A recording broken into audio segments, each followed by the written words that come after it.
Update muna nga tayo sa mundo ng basketball sa Gilas, Pilipinas at gay na rin dito kay Kai Sotto. Kai Sotto nanganganib na hindi makasama sa magiging laban ng Gilas, Pilipinas kontra New Zealand. Bakit kaya? Ngunit bago tayo magpatuloy, pakipindot naman ang like, subscribe at ang notification bell para updated ka sa susunod kong i-upload. Naglalabasa na nga ang mga report sa social media na mukhang hindi makakasama itong si Kai Sotto sa gaganaping 10 days training camp ng Gilas, Pilipinas. Paghahanda nga yan kontra New Zealand at gayon na rin sa Australia. Alam naman nating lahat kung gaano kahalaga ang practice para sa Gilas, Pilipinas dahil dyan nga bumubuo ng matinding team chemistry, momentum at game plan. Kaya naman kung hindi makakasama itong si Kai Sotto sa 10 days practice ng Gilas, Pilipinas, malamang ay hindi na rin siya makapaglaro para sa Gilas, Pilipinas.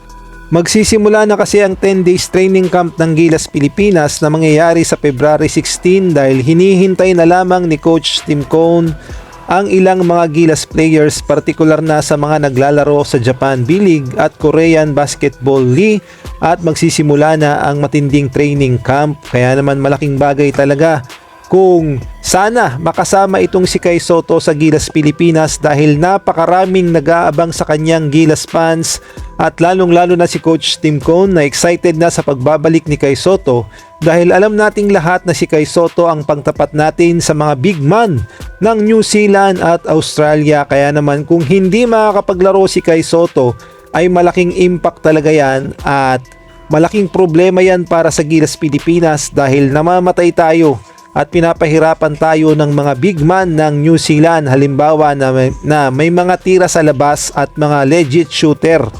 Ngunit kung nandyan nga ang ating pambatong si Kai Sotto, ay malaki ang tsansa ng Gilas, Pilipinas na makipagsabayan sa New Zealand at Australia. Ngunit abangan na lang natin, malay natin magbago ang ihip ng hangin at makasama si Kai Sotto sa gagawing 10 days training camp ng Gilas, Pilipinas na mangyayari sa February 16 dahil ang kanilang unang laban kontra New Zealand mangyayari nga yan sa February 26 at sa March 1 naman kontra sa Australia. Ang good news naman dito, lahat gaganapin sa Pilipinas ang laban sa SM Mall of Asia Arena. Kaya naman may pagkakataon ang ating mga Gilas, Pilipinas players na makapaghanda, makapagpahinga at unang-una ay hindi mapagod sa biyahe. Kaya naman abangan natin ang magiging final lineup ni Coach Tim Cone at kung makakapaglaro si Kai Sotto.